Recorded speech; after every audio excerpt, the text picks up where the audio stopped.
You are now listening to the Brothers and Lovers Podcast. Welcome. Come on. Stand up, rise up, rise. What you gonna do about it? Get your mind up. How you gonna move about it? Get your shoulders right. And you get right to it, and we unite. Cause we gotta fight. Shall I stand by my brother's side? If he's wrong, I should tell him why. Enter battle, we shall ride. Let the world feel our battle cry. Stand up, rise up, rise. What you gonna do about it? Get your mind up. How you gonna move about it? Get your shoulders right. And you get right to it, and we unite. Cause we gotta fight. Stand up, rise up. What you gonna do about it? Get your mind up. How you gonna move about it? Get your shoulders right. And you get right to it, and we unite. Okay. Welcome, gentlemen. All right. I would like to welcome everybody. I'm your host this evening. I would like to welcome everybody to Brothers and Lovers Podcast, Episode 1, where I ask my panel of brothers to bring their love for their children, our love for our families, and our love for our communities with some passion and some truth. Bringing all that to uncomfortable conversations, the conversations that nobody really wants to talk about.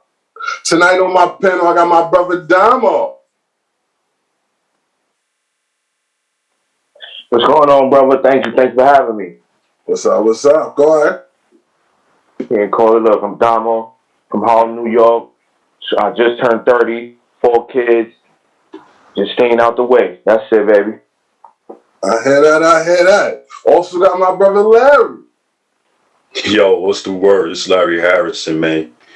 Born and raised in Brooklyn for the culture. King Noah, Elijah, I love you. It's for you. Hey. Okay, and last but not least, I got my brother Harvey. Hey, greetings, all. My name is Harvey Morris, and I'm a music producer and musician, and I'm a father of 3 grown kids and a grandfather of 4 babies, and I love my brothers. I love the Lord, and I'm glad to be here on this evening. Yes. Okay. All right, let's get into it. Tonight's topic is going to be a good one. Tonight's topic is, do we care? I'm going to ask that question because do we really care about Black lives? When I say that, do we care about white on black crimes, or do we care about black on black crimes? There's a lot of stuff going on nowadays. It's a good question. Damo, what's your first thoughts on this? Shit, honestly, I'm in the middle.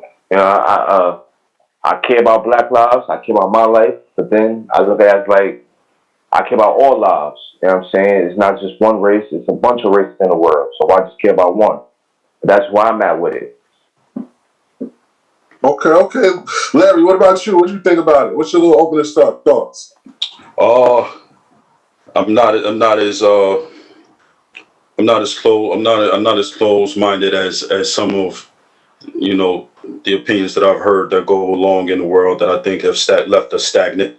I believe that all lives matter, but I'm not ignorant to the fact that I am a black man in America, and that means a lot considering our history. So I think that it's necessary to address where we stand and where our lives matter first and foremost, because that's the only life that I can speak to is my black skin. Okay. What about you, brother Hall? What about you? Well, I care. There ain't no doubt about it. I care. And I'm going to tell you why I care. I care because it's our responsibility to care for each other. We cannot leave the responsibility of our welfare in the hands of another. All too many years, that was imposed upon us that we had to leave our the care of who we are in the hands of another. And we have done that, and we are living in the residual effect of that. And so now, we hear so many people say, well, you need to pick yourself up. okay, you know what? Back yourself up. So as I pick myself up, as I and my brothers, as we pick ourselves up, you're not in the way of our progress. Just don't tell me to pick myself up, and when I'm starting to move, then all of a sudden now you have something to say. You said pick myself up, so I'm picking myself up, and my brothers, we're picking ourselves up. So now move out the way so we can move. That's all. That's it. Okay. All right, so let's get into this. This is nice. This is good. All right. This is the statistics. The statistics, the FBI data. It says 8% of black people been killed by white cops. Then 88.9% of black people been killed by black people. Right? We say we care. This is why I asked the question. We get more riled when there's a white cop killing a black person than when there's a black person killing a black person. That's the point. If we really cared, we would get mad about it regardless. Whoever kills a black person, am I wrong? Anybody want to bounce off of that? Let me take a shoot at this. I think like we care more when it's the white person killing a black person because it's like it's against our race. Like this is what we go through and fighting with each other, killing each other. Like I mean, that's not what we're supposed to do, but this is what we go through within our community. It's what we was raised on. It's what we've seen. It's what we watch. It's what I'm saying. This as between black people. So for a white person to come and overstep their boundaries, killing us, that really hurts us more. Okay, anybody want to say? Go on, Larry. I'm going to say the initial question in reference to do we care, and then you put out that statistic. That's an important statistic because in the grand scheme of things, I think I care about whoever's killing my brother. The point of the matter is that my brother's being killed. I do feel like at this point, as a society, we find ourselves being oversaturated by the media, and we allow what's being perpetuated on television and in the media to overshadow what's really happening. The truth is, white cops do kill black people, but the other truth to that is that black people also kill black people.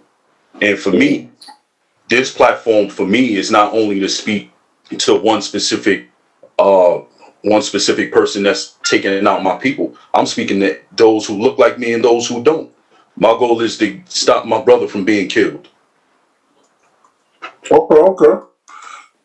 Oh, you look like you want to say something. I always want to say something deep. And the reality of the matter is this. I don't know how accurate those statistics are. To me, when it comes down to white cops killing black folks, that comes down to the idea of civics. And what I mean by that, civics is when police are disruptive in a neighborhood or in an area, it's because the government, the local government, allows that discord to happen. So what does that mean? That means that us as a people, when we migrate in the area and we're conscious as to how we vote and diligent as to what we do, then we can control the city council, which in turns also contributes to the mayor's office, which also contributes to the police chief, which also contributes to the narrative of how police will operate within that community. And so when we operate and own, when I say own the community, when we operate and own that community, then as far as police killing us, I think that would be kind of vetted. That's number one. Number two, when it comes down to us killing each other, that's a matter of deprogramming and reprogram. That is a greater task, because what that means is that we can no longer look at somebody else and make them responsible for our existence. it now comes to a place where we have to be responsible for our own existence. We have to now hold each other accountable, holding ourselves accountable. But the first question we have to ask, what is it that I want? What is it that I want? And am I willing to work with other people in order to get that? Because in order for us to be successful and fluent in this matter, we have to learn to place principle before personality. And on that, I yield. I agree with that. Anybody want to talk about that? Jump on that. I definitely believe in what you're saying, Brother Harv. I believe that it is a matter of reprogramming, because we've been programmed to look outside of what's essentially happening within us and look at that to define what should be happening with us. And that's not necessarily the case. Following the trend, setting standards that aren't of our own, but more or less taking on things that are not of us. I wholeheartedly believe that. In the same breath, I also think that within the midst of that reprogramming, that it's necessary to not allow what's taking place in the midst of that reprogramming to mirror the same things that we are fighting against and allow it to take place within our own community. We can't go out and fight and rally and protest the same things that we allow in our community that are happening to us when we're also doing it to ourselves. We still have to address the fact that in order to impact change and in order to have those who are, for the lack of a better term, who are our oppressors, in order to give our oppressors a reason to back up, we first have to acknowledge that we've taken on the same characteristics as them with the way we deal with each other. So in order for us to fight back, we first have to stop fighting within ourselves, because that the degree of respect and the degree of acknowledgement that we are asking for, the degree of honor that we are saying we demand in all of these things, we first have to instill that and live through that and live that out amongst each other. We can't demand something from the outside when we don't implore it on the inside. No, that's the truth. So how would you think we would perform on the inside? How you think we would go about that then? I got you on that. Brother Larry. Is that okay? Or Damo have something to say. Yeah. My thing with that is when did the question of do we care really start? You know, because Black Lives Matter didn't really get big until Trayvon Martin. But there was multiple men that died because of cops, and we wasn't making as much noise as what we are now. You know, and then it's also like Brother Harvey said, it's reprogramming. We program from young to hate cops, hate the white man. Anything outside the culture is a threat. So when did the question, do we care, really start? If I may, D, I want to address what you just said, Brother Damo, and I'm going to address what you said, Brother Larry, and I'm going to address what you said, all in one answer. Okay. All right. So here's the interesting thing. We have always cared. If you look at the Civil Rights Act of 1965, if you look at Reconstruction in 1863, we have always cared. Now here's the interesting thing. The methodologies that have been used to disenfranchise us have been used in what we call the Willie Lynch papers. So what is that? See, one of the ways that other people exploited us is by creating a difference. So there was they would separate the light from the dark, the tall from the short, the men from the women, the youth from the old, from the mature folks. And so therefore, now here's the interesting thing. When you separate the youth from the elders, what goes missing is the history. Yeah. So say, for example, so Damo, when you ask that question, when did we start to care? That tells me that perhaps you were not aware of the 1965 Voting Rights Act, or the 1863 Reconstruction. Now, and even if you were aware, perhaps you didn't associate it with the struggle of today. And so it's important that we bring our elders and our youth together. And that's why I appreciate you for bringing this forum together, because in this forum, you have managed to bring our young people with our mature people and things of that nature. And we are all, right, and we are all of various, what's the word I'm looking for? We're all employed. Some of us have our businesses, some of us work, and so that dynamic of bringing us all together so that we can have this conversation is a big part of that. So I hope I answered your question, Brother Damo. You definitely did. You definitely did. I thank you for that knowledge, brother. Okay. So the best. So let me make sure I get this on nut. We care more. Just make sure we care more when it's white people because it's somebody coming and out of, well, basically somebody's not in our community coming in our community to take us over, well, to kill us. That's why we ride more. That's what you're saying, Damo, right? Yes, sir. I just want to make sure, and we can change this with a mindset, if I'm not mistaken. This is what we're talking, right? It's a mindset. We gotta, what is it? Basically want to build, well, not even want to build, but basically look at each other as brothers so we don't kill each other, and be more peaceful with with each other, so the outside don't want to kill us. Am I correct?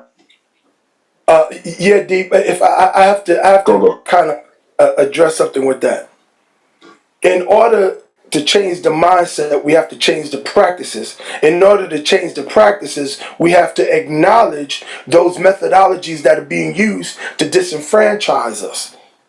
You see, so this is why you have books like Changing Images of Psychological Slavery by Dr. Naim Akbar. You have books like Countering the Conspiracy to Destroy Black Boys by Dr. Juwaza Kunjufu. You have the ISIS Papers by Dr. Francis Quest Welsing. I mean, I can go on and on about these books, but the reason it's important that we read these books because these books point out the methodologies that are being used to keep us apart. See, and until we add those methodologies and address those methodologies and counter those methodologies, we can talk what we want, but the real care, it comes in our actions. And here's the other thing about that. When we begin to take action, we also have to be willing and be open to be uncomfortable. Because we've been practicing operating a certain way, now that we're deprogramming and reprogramming, we also have to be mindful of the emotional connection that we have with the discord in our community. And be willing to be uncomfortable to rid that discord and have an effective system in place to rid that whole thing. And on that I yield. No, I totally agree. Change don't happen until you make people feel uncomfortable. I 100% agree with that. It's never going to change until you get that itch like, oh, that don't feel right no more. It's just is what it is. I totally agree. But okay, what's the way that we can try and somewhat start to break off the chains? Then you think before we can start moving forward? Oh, yeah. You the one that. Okay, I mean, I got a plan. All right, so here's the interesting thing: the deprogramming starts with learning principle before personality. Now, what do I mean by that? So, we all know we are of various ages, right? Mm-hmm. So, one of the things that we need to learn to do is listen to each other. Listening is a skill. Listening is a learned behavior. And then learning to have empathy, not sympathy. I mean, sympathy too, but really more empathy, because empathy allows us to put ourselves, as we are listening, allows us to put ourselves in someone else's shoes and therefore be able to identify with their experience. And so now when we begin to identify with their experience, now we can begin to honestly look at, how did we get to this place? What are the things, because people don't just arrive. We arrived because there was a vehicle of some sort, whether we walked there, whether we drove there, whether we flew there, whether someone dropped us there. Somewhere along the line, there was a methodology. And when we begin to listen and begin to pay attention to the methodology used, then we can counter it. So how do we change it? What's the first step? The first step is learning to listen to each other and learning to talk with each other and learning to identify with each other. That's the first step. And then we can begin to hold each other accountable. Okay, accountability. I agree with that. That's what I agree. Anybody else want to say anything on that? I'm definitely going to touch that. Brother Harvey, you touched on. You start throwing around words like empathy and sympathy, and then it takes us to a different level now, because being empathetic and being sympathetic, it has no color barrier. So there's that. So now when we talking Black Lives Matter, and we talking being killed by white cops, or my brother and my brother's keeper, when we throw around words like sympathy has no bias. Empathy has no bias. That is a love, and love has no bias. So now when we start trying to understand the walk of a person, that has nothing to do with the color of a person. And I think, to go along with what you've said, when I think about what steps do we take to start this foot race towards a better future for not only us moving forward, but just forecasting for our children and our children's children, we have to start to teach love and not hate, because the acts of a man are not always generated by the color of a man.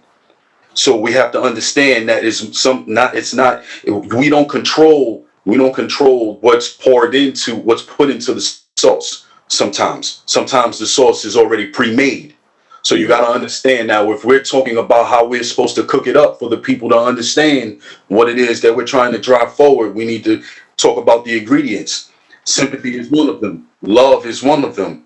A basis, a foundation of understanding. If we go off of, now we understand, don't get me wrong, we understand where we've come from.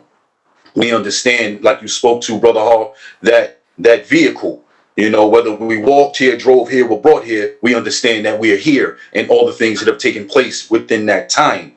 But one thing that, for me, that I've seen over the course of time that has been trying to be implemented, that's always railroaded, is when we start to look outside color and you start seeing people formulate what a universal nation, as opposed to just breaking off in singular nations, trying to recoup what was lost or what was taken. We're going to live backwards if we still chasing 40 acres and a mule. At this point, I don't want 40 acres and a mule. I want the land, and I want everything that live on it. But understand that in order for me to have that, I have to be empathetic and understand sharing.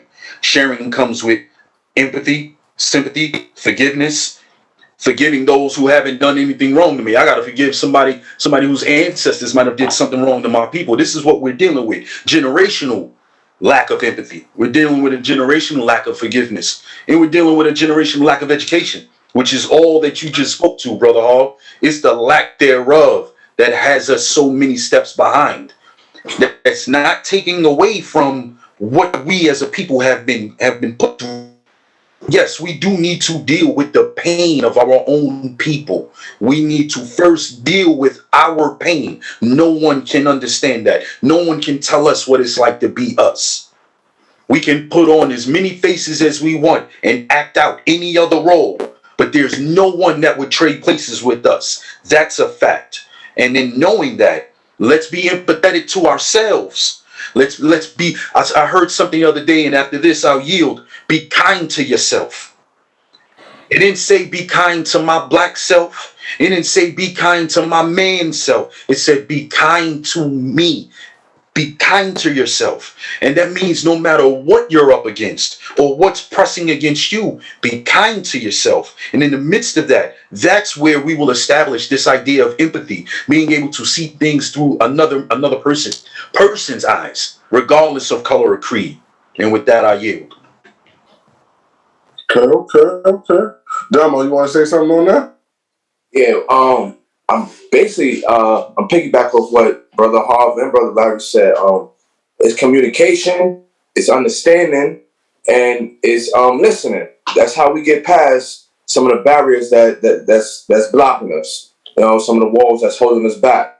And yeah, like we have to listen to each other to understand, like brother Larry said, who you are, who I am as a person, as an individual, as a community, as a culture, as a rapper, a musician, or whatever it is. You gotta know who you are and who that person is that you are communicating with, interacting with.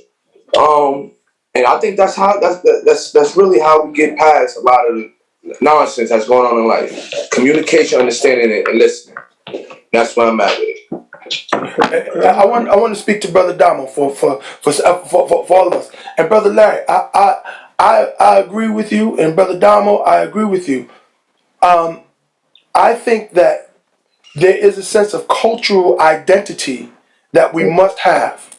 And so when I say that, I think that we have become such a mixture of people that we've gotten to a place where we've lost a sense of cultural identity. And so I think that it's important that we act with the rest of the world, but we first learn how to interact with ourselves.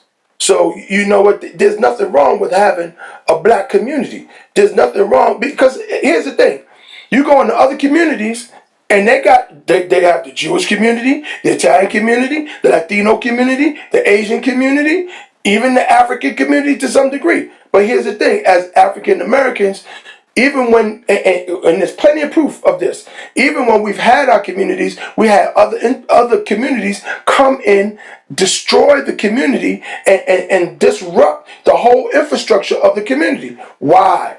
Because, not unfortunately, but because, I'm gonna put it this way: they have disrupted the structure, because when we have gotten together and organized and developed our systems and developed our levels of banking and transportation and things of that nature, our communities have flourished when other communities were declining. And we can think of Black Wall Street as one of those communities, but there were other communities that had that same thing. So in order for us to have a sense of empowerment, there comes a time and a place where we have to have cultural identity, like the rest of the world has cultural identity. The rest of the world can go back and they can trace their roots back, 1,000 years, 2,000 years. We are the only people, to some degree, that have been so mixed that, we and our education, our language, our whole genealogy has been disrupted for the sake of financial gain. So we have to deprogram, and that part of that deprogramming is the restructuring of our community from our perspective, which means our own leaders, our own government, our own, and I'm saying our own government within a government, our own structure, infrastructure. All of those things are important. And after we have established our cultural identity, and during the time as we are establishing our cultural identity, we can then, integrate with others, but from a place of choice, not out of place out of as it has been. So on that, I yield to. Of course. Okay. Anybody else want to talk on that? Jump on that? I just want to say, Brother Harv, I love that point. Just touching that cultural identity, because the entire time bells were going off, and you answered it for me. And the one thing that I was going to ask, but you said it at the very last moment, where you said to establish our cultural identity, because my question was going to be, is it possible that is one of the vital pieces that has us running around, is that it's the lack thereof. And you hit on something so vital, so important, and that is, it's almost like we've been watered down. Like, what is the nature of our culture? What does that even look like? Is it the black, red, and the green? Is it the pick with the fist at the end of it? Is it fried chicken? Is it watermelon? No pun intended. Not trying to be funny at all. I'm talking to what's been perpetuated. When we look at the representation that's been put out of us, are we African American? Are we Afro American? Are we Black American? Degree? Do you have some who've come from nowhere and just say, well, I trace my roots back to somewhere in the Caribbean, so I'm Caribbean American, and yet they couldn't travel back to Caribbean anywhere? So it's almost, when we speak, and then that brought up a different idea for me, where we thought about the idea of the culture vulture. Who's really been vulturing the cultures? Because if we don't have a cultural identity, then are we not the lost ones trying to figure it out? And that, for me, is this is what this platform represents. At some point, we are going to have to address that ugly elephant in the room. What exactly is our culture?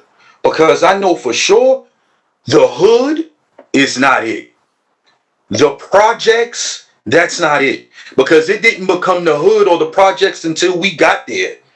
And that does not mean that is the definition of what we represent. So then the question still remains. Do we care? Oh yes, we care. We care a lot.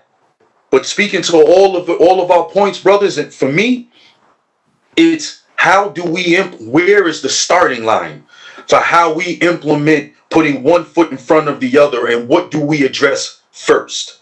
Because there are many things under that umbrella of what we care about.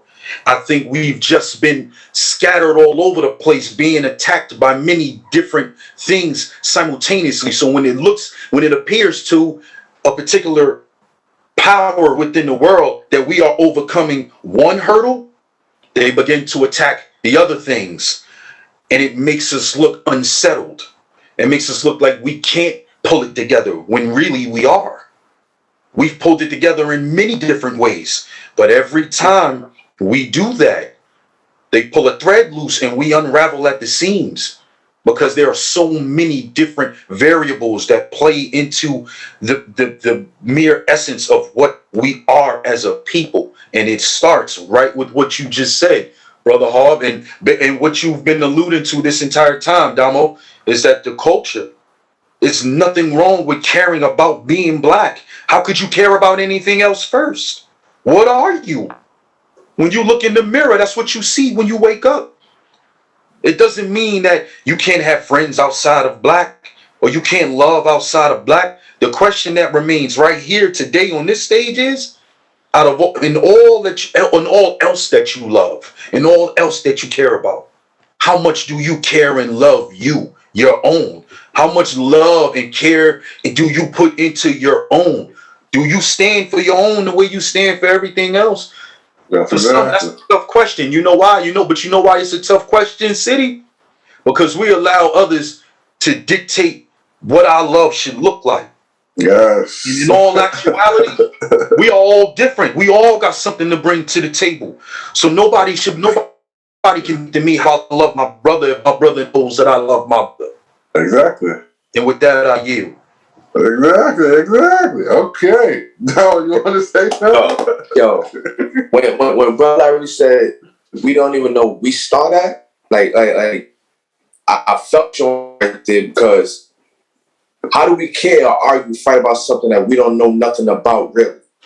Our history, it's been like Brother Hobbs said, it's been broken down, it's been mixed screwed, it's been, you know what I'm saying, it's been flourished with. So we still trying to find out who we are as a whole culture, as a whole nation of people that came from somewhere else. So that right there, I really felt that one right there. Because now I got to back my drum board, look myself in the mirror every day and ask myself, Am I going to be the same man I was yesterday? Or I'm going to be the man I want to be tomorrow or today? So I love you that one right there, Larry. I love you that one, brother. Exactly. And Brother Damo, check this out. Check this out. I'm sorry. Because, see, I also worked in education, right? So how is it we're going to learn about ourselves when our young people are inclined to believe that education is not cool? Exactly. You feel me? See, because I want you, I want you to understand something. This goes back to the methodologies that I was talking about. Mm-hmm. You have other people outside of the culture encouraging us to believe that education is not cool, education is not okay. But yet, meantime, they'll discourage you to reading and writing. They'll discourage you math and sciences. They'll discourage you about all the things. And guess what? That we created and showed them.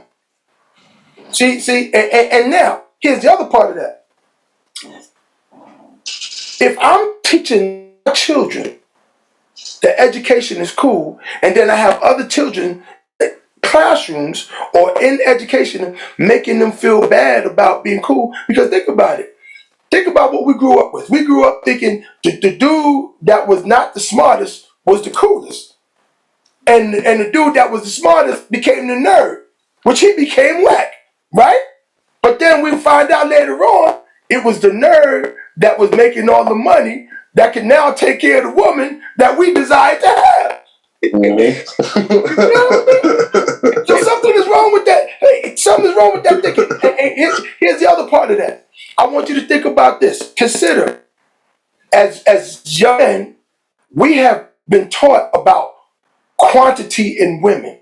We've not been properly educated about the quality of a good woman. Mm-hmm. And so therefore, we spend our time focused on getting so many women instead of finding the right woman. And even when we do find the right woman, our sisters have been programmed to be so independent that even when they see love, a lot of times they can't receive it. Why? Because they've been programmed to be so independent. They've been taught by other people, you don't need a man, you don't need that. But what you forget is it takes two people to make a baby, and not just make a baby, but to raise that baby. And it takes both perspectives for that child to be healthy and nourished in the most productive way. And on that, I yield. Mm. Yes. Okay. We got deep. Anybody want to say something? Go ahead, Damo. All right. When you asked about the question about education, what makes it seem like education ain't cool no more? It's the media. And who controls the media? The man. And the man uses the black individuals to discourage the other young black people coming up that we don't need education to make money no more. We got YouTube, we got TikTok. So education is out the window nowadays because growing up, you needed a education to have a good job, or you was working at McDonald's flipping burgers, and that was the worst job ever when I was growing up. But then now, everything is switched. We don't need I still involve myself in education, but that the younger ones that's growing up, they don't really need education. It take us as parents to make sure that education is still be in their minds, that education is the way to go. But the media and things like that, that's who we compete with as parents. The media and the teachers. That's what's going on there. Hey, Brother Damo, check this out. I appreciate what you're saying. I want you to think about this. The objective of them is to say, go and make all the money, but let us control your money. It's going to be our lawyers will control your money. Our banks will house your money. Our insurance companies will make sure that you have insurances. So, yeah, we don't need you. Yeah, we need you to make the money, but let us take care of the money for you. I think they call that a 360, if I'm not mistaken. That's a record deal. He's trying to record deal it up. City, I want to kick it back to you real quick. Go. Because I've been wanting to hear you go. So I'm gonna say, with all that's been said, the question still remains: do we care? And I'm gonna say, and I'm gonna challenge you to respond to this. Do we care? Yes, we do. My question is to you, my brother, because I know you got an answer. Hold on, I ain't finished yet. It's a two-part. Do we care? And if we do, is it that we care and we don't know what to do about caring, or we don't know what to care about, which is why it appears that we don't care? All right. My personal opinion. Understand this is my personal opinion. I usually don't do this, but I do this. Is I think we do care, and we care about the wrong things. Meaning we're so brainwashed that we're caring about the carrot that's in front of us instead of the world that's around us. I'm just putting it in a scenario like we're the horse, we're the racehorse or whatever. We just focus on, they put the blinders on us. This is the problem. And they keep inserting different problems into the little carrot slot. Like, okay, now let's talk about racism. Boop, put that there. Okay, let's talk about the gap. Boop, put that there. Like, you know what I mean? So we don't understand that it all boils down. Well, I'm not going to say it all boils down to, but what I personally feel is all boiling down to families. Everything boils down to having a great foundation, a foundation of two parent households. I'm sorry, you need a man and you need a woman. You need them both equally. But as a people, we have been group of people, we've been pushed. We're fighting our counterparts. Like, women are fighting against men and men against women for not even a job, for a position in the household. And that's what I'm talking about. But that boils down to, that's what the media pushes out and tells us as a community. Hey, you don't need this. I can do this. I can do that. You know what I mean? And that's the government doing it, if it makes sense. So that's, I believe, like I said, I care, but I do feel that we care about the wrong things because a lot of us just following the wave of what society says.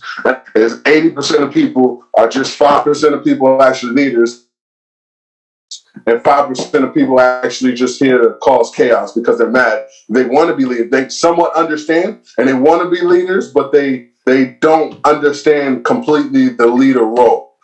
And nowadays we put those type of people in positions to lead the masses. So, did I answer the question? Did I?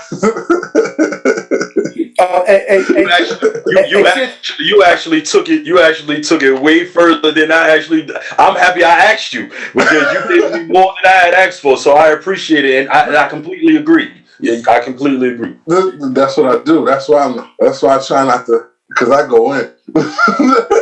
Hey, City, the hour is nearing. You know. Nearing, yes. So we want to take some questions from the community at large. Yes. That's what we're about to get into. Anybody want to ask questions from the audience? Raise your hand if you're on here. Alonzo, any stuff on the YouTube? Any questions on there? Do you have any questions? Because I don't want to just get off this and not have no questions answered. If anybody's on here that have a question, just raise your hand. We don't have too many people on. No.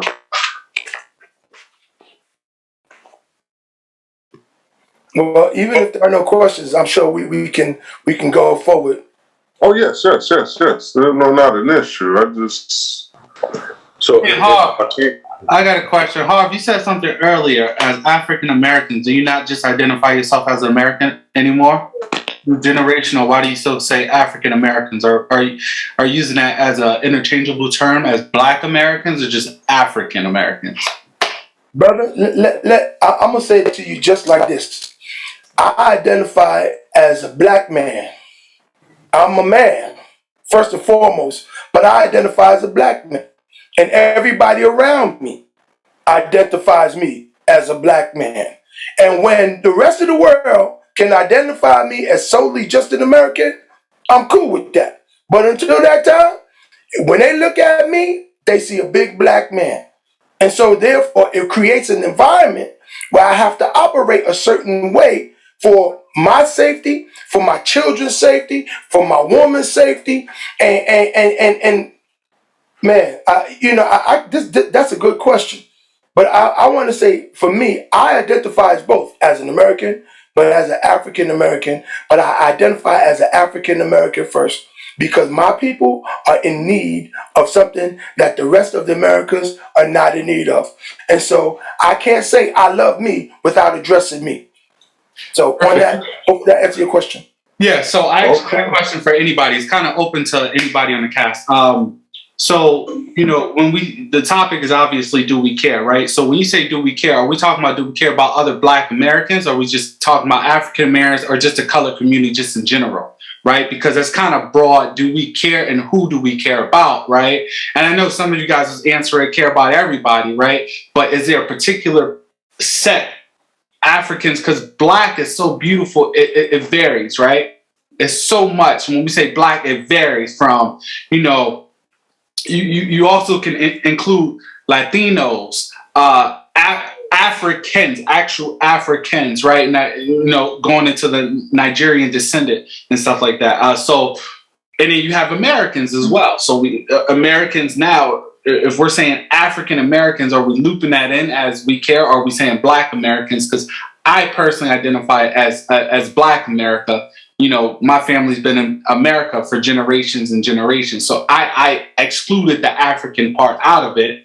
Not saying we're not descended from it, but I'm just going to consider myself American. And I think that's what also separates when we're talking about our opposite, white people, Caucasians, however you want to say them in political terms.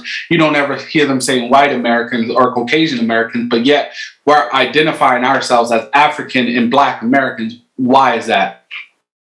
I love to answer that question if that's okay with y'all. Or Brother Larry, you want to go first? I just wanted to just touch on real quick. Lonzo, it's not so often that you got something to say, but you hit that one square dead on the head, my man. I have to say that first. So let me say thank you. I too believe let me just answer your question in two parts. Black American is how I first identify myself. And that's not to separate myself from the African descent, but like you, I would have to trace too far back to get back to Africa. So at this particular moment when I look at my sons, they are young Black boys. I am a Black man, and that's how I identify myself. So to answer the second part of your question with who are we exactly speaking to, the Black man is who I'm speaking to. The Black man is the crowd and the audience that I am addressing.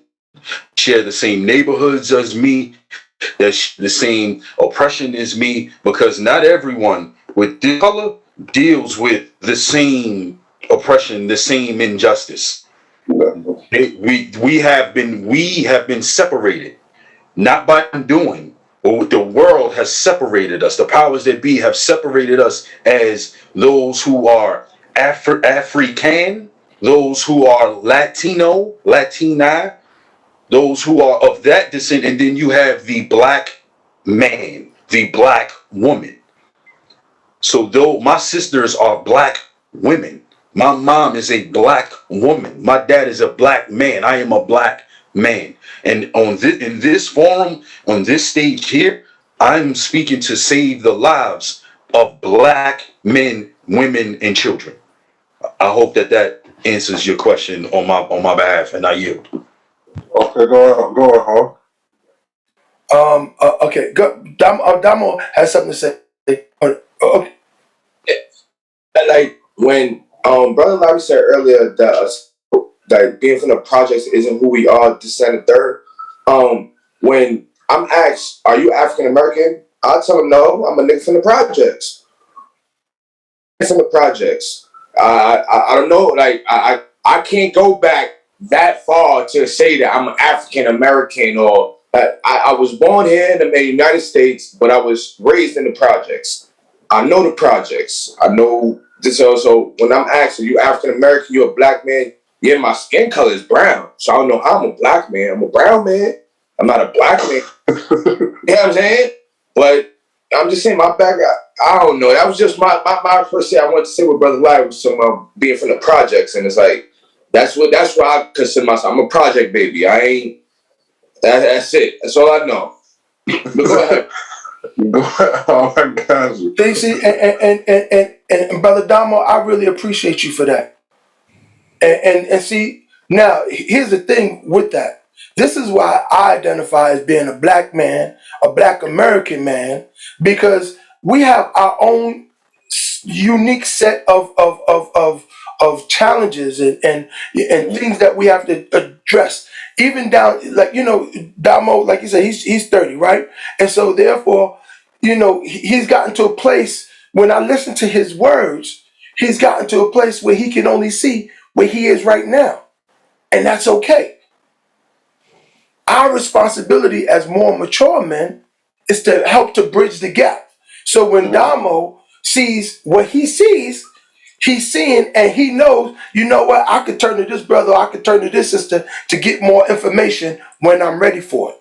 See, because the other part of that is that, the word says, whosoever will, let them come. We can't impose information on people when they're not ready for it, because the word, it says the word will come back void. But when a person is ready to receive that information, we have to have it prepared and ready for them so that they can receive it and feast on it and again, even when they're ready for it, the word says, when they're babies, we give them milk. When they're adults, we give them meat. You understand? And so therefore, this is why I say it's important that we learn to listen to each other.